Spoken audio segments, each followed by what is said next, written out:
So hello, my name is Claudia and I'm joined by my colleagues Muhi and Travis. Today we will be presenting strategies for strengthening relations between the Canadian Armed Forces and civil society organizations. The presentation is based on a report that was commissioned for the Dallaire Center of Excellence, which analyzes relationships between these two entities within Iraq through the lens of the United Nations Security Council Resolution 1325. For today's presentation, we'll briefly cover the profile of our client, move into a background section on Operation Impact and the Women, Peace and Security agenda before presenting our policy problems and research questions. Muhi will cover our two main research findings, and Travis will conclude the presentation with an overview of three of our recommendations. The Dallaire Center of Excellence for Peace and Security was established in 2019 within the Canadian Defence Academy. The mandate for the center is to support the Canadian Armed Forces training, education, and related personnel readiness to enable peace and security. For our project, we decided to focus on Iraq and Operation Impact. Operation Impact is the Government of Canada's whole-of-government approach to the region with the RCMP, NATO Mission Iraq, the Canadian Armed Forces, and Global Affairs Canada working in partnership with other key allies to provide non-combative support and security sector reform to Iraqi security forces. In October of 2000, the United Nations Security Council adopted Resolution 1325 on women, peace, and security. This resolution reaffirmed women and girls' vital role in the prevention and resolution of conflicts, peacekeeping and building processes, and humanitarian response and post-conflict reconstruction. The resolution outlines four key pillars to be upheld by signatory countries. These pillars include prevention, which requires integration of intersectional perspectives into all conflict prevention and resolution strategies, participation, which advocates for the active and meaningful participation and representation of women and local civil society organizations in peace-building processes, protection, which promotes the safety and security of populations at risk and in vulnerable situations, and finally, relief and recovery, which promotes women's and girls' equal access to humanitarian and development assistance. In 2017, the Government of Canada launched Canada's National Action Plan for the implementation of the Women, Peace and Security agenda. This plan identifies the Canadian Armed Forces and the Department of Defence as lead partners on the plan.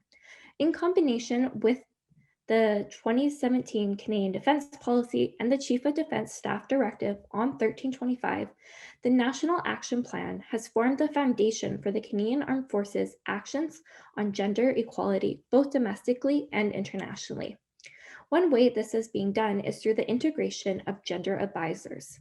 Gender advisors are positioned to act as consultants and mediators between the mandates of the militarized institution and civil society organizations. Currently, international operations have one gender advisor deployed. Through preliminary research, we identified two main policy problems. The first is that the Canadian Armed Forces currently does not have a clear understanding of the differing perspectives other stakeholders, particularly local Iraqi civil society organizations, have on the women, peace, and security agenda. Second, while 1325 emphasizes the inclusion of women and girls in peace-building processes under the participation pillar, this is currently not occurring in Iraq. Thus, we identified three research questions that have guided our report. First, what is the role of human security in achieving objectives on the National Action Plan by the Canadian Armed Forces in Iraq? And what barriers, if any, exist in the implementation of the Women, Peace and Security agenda? Second, why are the relationships between the armed forces and women's civil society organizations resulting in a disconnect of goals for engendering Iraq's peace and stabilization? And finally, the last one, how can barriers to engagement be eliminated? And how can relationships be better facilitated between Canadian gender advisors and Iraqi civil society organizations?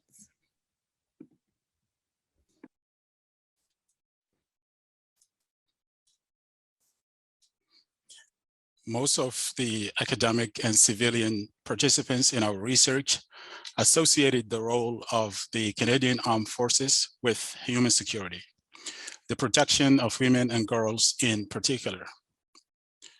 There are different groups of women and girls in Iraq, including widows, child brides, internally displaced persons, and those living in rural areas, all affected differently by the conflict. Gender intersects with religion, ethnicity, class, age, occupation, sexual identity, marital status, and political beliefs. Iraqi women's experiences are all different, given the varying societal, cultural, economic, and spatial spaces they occupy. Therefore, managing women and girls' lived experiences and including their perspective on peace and security conversations are extremely challenging tasks. Creating local action plans for some Iraqi provinces by civil society organizations is seen as a good place for local women and girls' concerns to be heard and addressed in a more specific way. Such an approach is gaining considerable support as it promotes collaboration with local officials, such as mayors, in peace-building processes to integrate intersectional identities. The United Nations Security Council Resolution 1325 on women, peace, and security treats the 4 pillars as having equal importance. However, the experiences of many Iraqi women demonstrated that the participation pillar is having an uneven operationalization and implementation implications compared to the other 3 pillars, and several barriers are identified to have caused this disruption. There are differing perceptions towards military forces and government institutions among local Iraqis. Many local Iraqi women often view the Iraqi military as an agency of the government, and that constitutes a significant obstacle to women's meaningful participation. The Iraqi military and government institutions often discriminate against women and exclude them from operational and decision-making processes. Thus, there is a deficit of trust between local civil society organizations and the Iraqi military due to histories of abuse, lack of accountability, and gender discrimination. The need to place the Iraqi women in decision-making position is clear. Women cannot affect the desired change in peace and security as their systematic exclusion persists. Increasing Iraqi women's participation and responding to their humanitarian needs will strengthen the relationship between the Canadian Armed Forces and local civil society organization. The participation pillar of the Women, Peace, and Security in Iraq urgently needs to be addressed. Women's participation transforms how the Canadian Armed Forces approach prevention, protection, and relief and recovery elements of peace and security. Yet, as one prominent women's rights activist from Iraq puts it, women are not put in leadership position. Even in basic functions such as school principals, there are hardly any women. There are no women in executive positions in organizations and institutions of the state. A former RCMP gender advisor shared an inspiring experience of empowering Iraqi women through meaningful participation. Since the Canadian Armed Forces do not offer domestic gender training courses for foreign military officials, the Canadian Gender Advisor arranged an opportunity for 2 Iraqi women to participate in Australia's Gender Advisory Training Program, View Global Affairs Canada.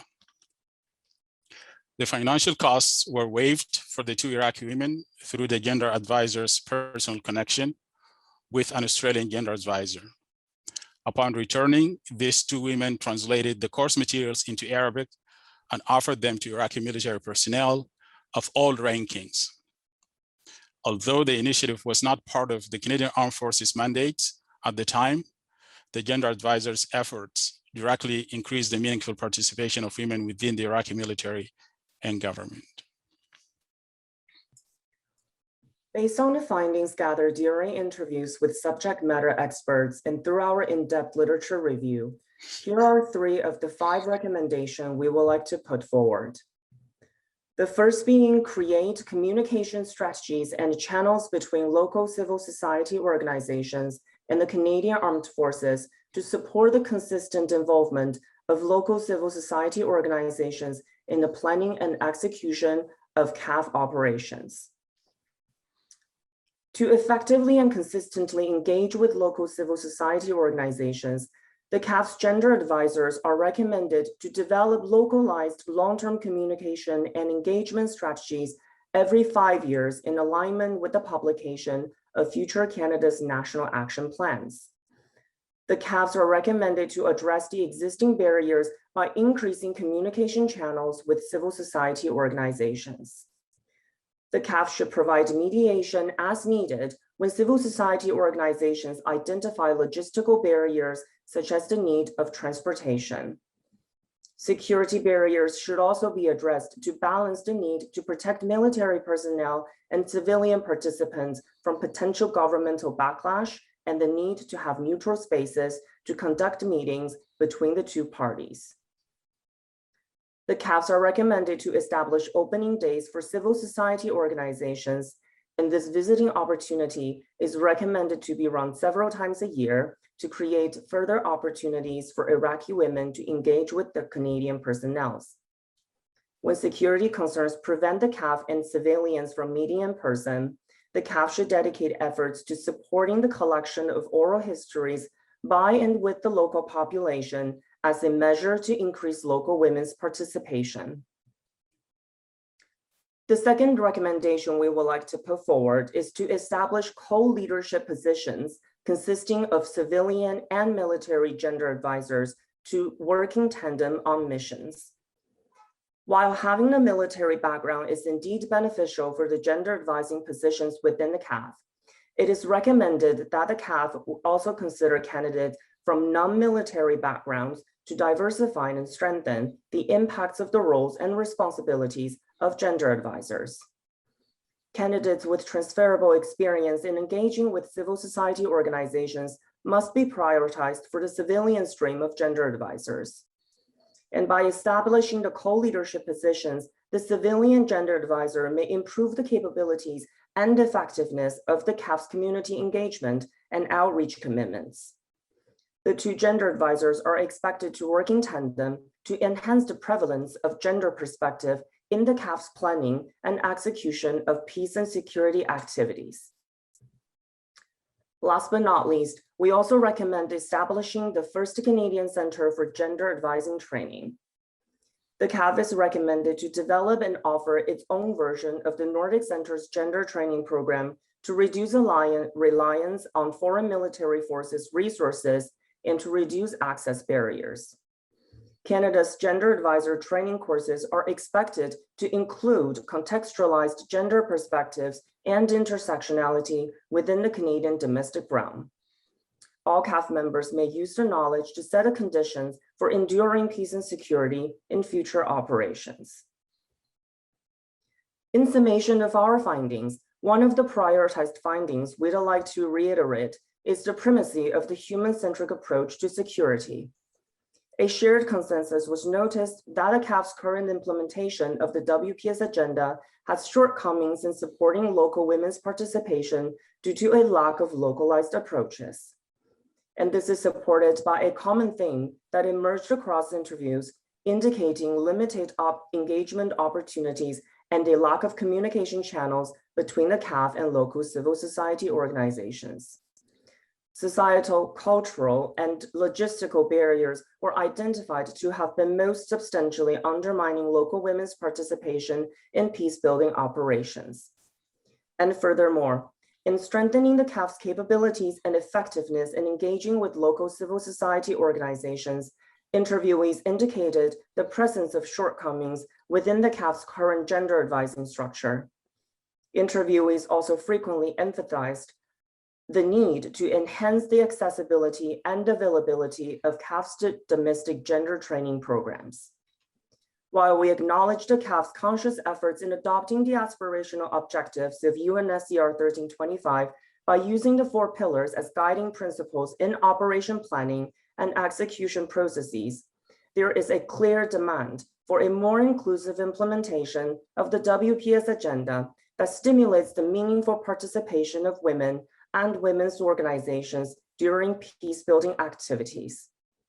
And this concludes our presentation. Thank you so much for your time and attention, and we welcome all comments and questions. Great, thank you so much to Claudia, Muhi, and Travis for your excellent presentation. We'll begin with comments and questions from Dr. Alan Okros and Shannon Smith. Welcome. Thank you very much. So I will start. I'm speaking to you from Toronto, which is the traditional territory of the Mississaugas of the Credit, the Chippewa, and the Wendat peoples. I'll say a couple things for others. The 3 that were part of the team know this, but our Center of Excellence is actually fairly new. We just started building our research team in June. And so when they joined with us to do this project, we still had the under construction sign up. And Shannon Smith joined in at the end of November as our executive director. So in the middle of this project. So it was an interesting process for us for the first time to work with the program and work with the students. And I think it was one of those ones where we did as much learning as they did. And I think we found it to be a really interesting and beneficial exchange. I've got a couple of questions, but I've got another comment that I'll make, which is that in an ideal world, the work that is done through these projects eventually can actually have some practical real world implications. And one of the things that happened is in February, the gender advisor with the NATO mission in Iraq, who is a Canadian lieutenant commander, popped up and said, I've got an opportunity for delivering women peace security learning to the Iraqi armed forces. So we immediately reached out to our 3 good colleagues and said, help, help, help. What have you learned? We haven't heard the final brief, but we really need to engage with you.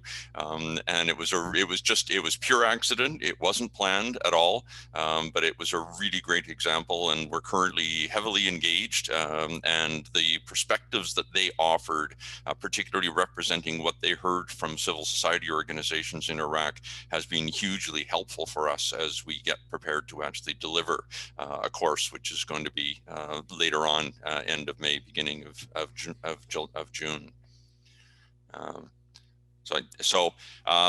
So one of the things that the other thing that I wanted to sort of say with this was 2 questions that I'll give to the team to respond to. We gave you a pretty broad, open sort of question at the very beginning of the project, and I think we found some interesting exchanges. So I'd like to ask the first question is what your thoughts were and perspectives on working with kind of an open, fuzzy, broad question, as opposed to I think some other teams get a fairly narrow and fixed and focused question. So that's the first question I've got for you. The second question is, it meant, I think at some level, you reaching out and seeking to understand 2 very culturally different and unusual contexts. One of the Iraqi context and what the CSOs in Iraq were thinking about. And the second one was an even more peculiar beast of the Canadian Armed Forces. So I'd encourage to hear some of your comments about your thoughts about what you learned and what you observed as a result of the work that you did. Mm-hmm. I think starting with a very broad mandate that you gave us definitely allowed us to investigate our own interests and allowed us that freedom to look at, okay, what is the Canadian Armed Forces doing all around the world? And we together as a team decided that what was happening in Iraq was of most interest to us. And we could also utilize Muhi's skills of speaking Arabic and use that to our advantage as well. So that was, one of the defining reasons of why we landed on Iraq. But reaching out and understanding these different contexts definitely was one of the most time-consuming parts of the project. And I don't want to speak for the other two, but I know for me was just understanding the lingo of the Canadian Armed Forces and understanding these background contexts took quite a bit of time. There's a lot at play here. There's a lot of policies going on both internationally and domestically. And so that, just took time. And I found when we're doing interviews with our subject matter experts, they actually provided us with a lot of information on just what these policies meant, kind of more at a contextual level. And that was quite helpful. And I would like to address the second question about what we learn from a country like Iraq that is culturally diverse. So Iraq it is true that it is a very culturally diverse country, but it is also is highly sectarian country. So the first question that I put to our participant, a very knowledgeable woman from Iraq, was I wanted to be very careful about my own perceptions that I bring into the research, and I asked her what is one of the misperceptions on the part of the foreigners, military and otherwise, when they interact with Iraqi people, and she happened to be from southern Iraq. And she told me that Southern Iraqis are perceived like domestically as being radical and extremely dangerous. And they're also considered uncivilized and uneducated, And she said what happened is that when foreigners come to Iraq, they also draw on that, the existing national perception on the Southern Iraqis. And that has resulted in great imbalance in terms of where civil society organization, especially foreign organization coming to Iraq, they tend to concentrate in central provinces and northern provinces like Baghdad, and they ignore the southern provinces. And she wanted to make sure that we totally understand that there is the national perception is geared against the people of the South. So I think that was the main learning outcome that we got from one of our participants in Iraq. Excellent. Yeah. Sorry, Travis. Oh, yeah, if we have time, I'd like to just say, I think when we first started the project, we really had to stay very open-minded as to how we want to approach it, because at the time, we were given UNSCR 1325 as this broadest thing. And then we dived into examining the policies, and we were really just quite searching for a clue in the dark, but in a very good way. Through some of our personal connections and also through understanding the policy step by step, we eventually found the focus. And then also through the very frequent meetings with Dr. Okros, and you've been super helpful along the way. And that's really helped us narrow down the focus and eventually focused on topic with the CSOs.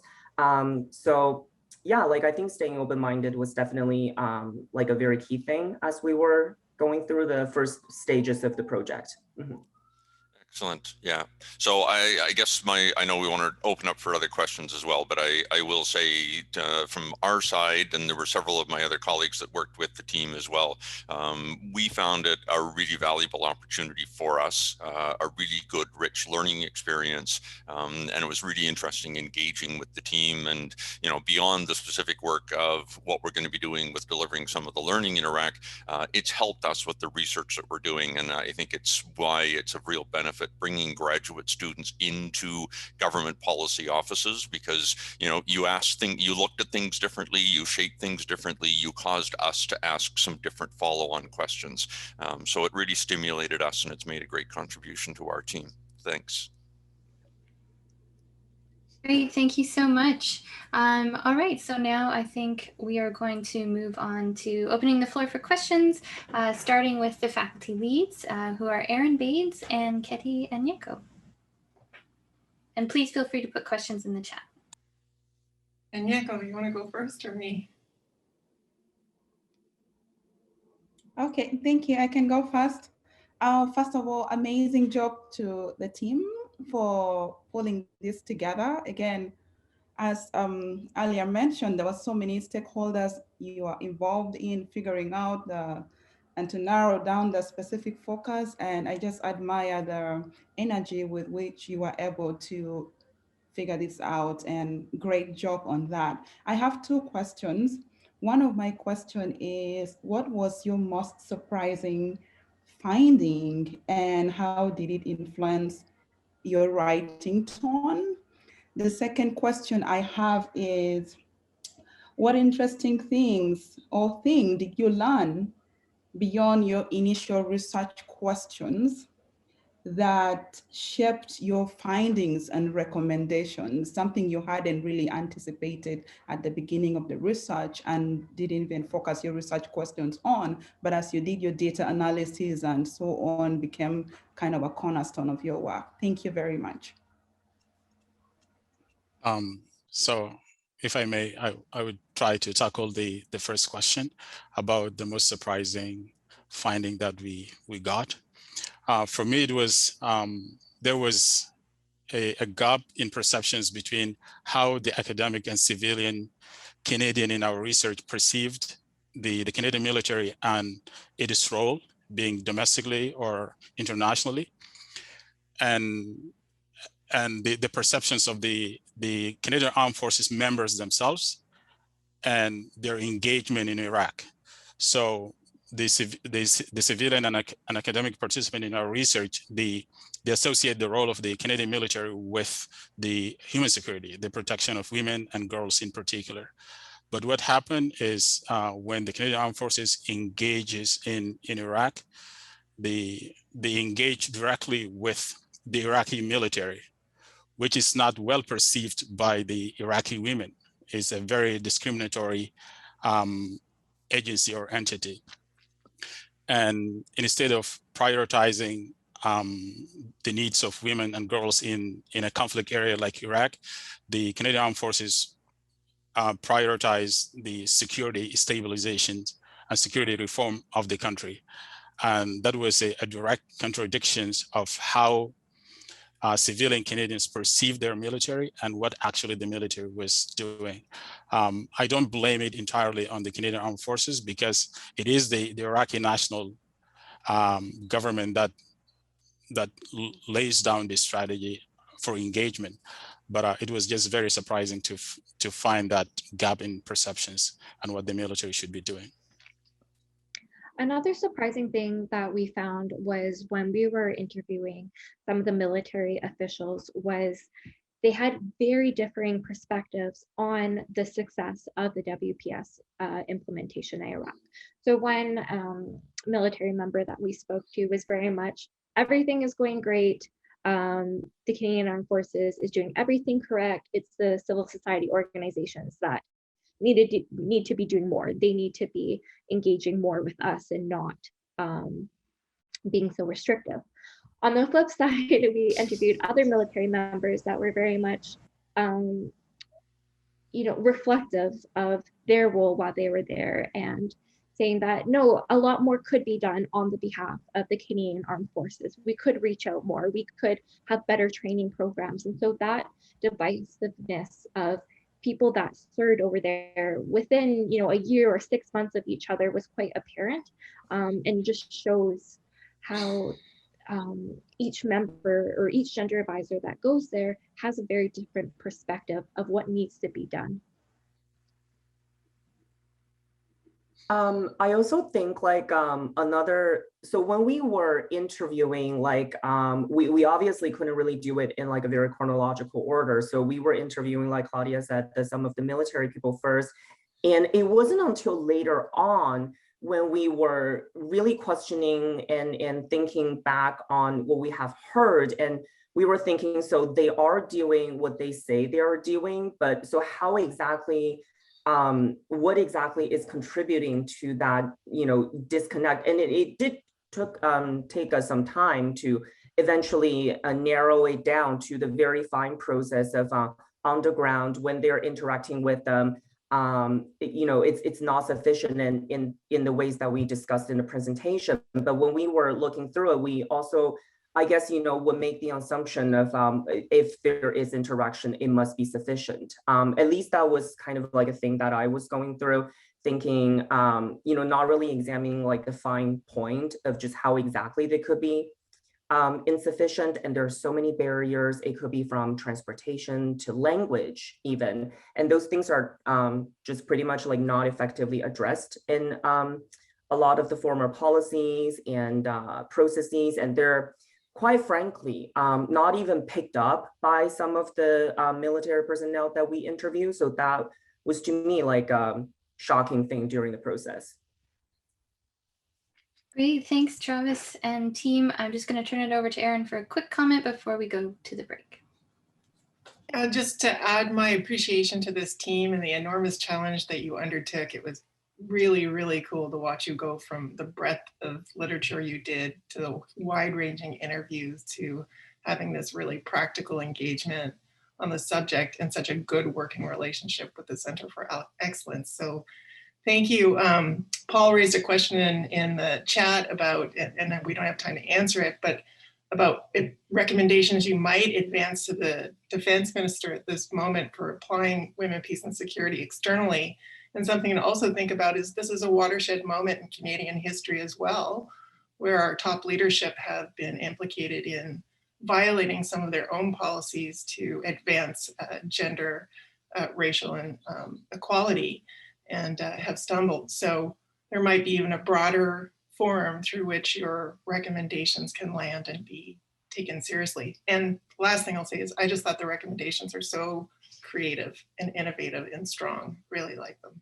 So congrats. Thank you.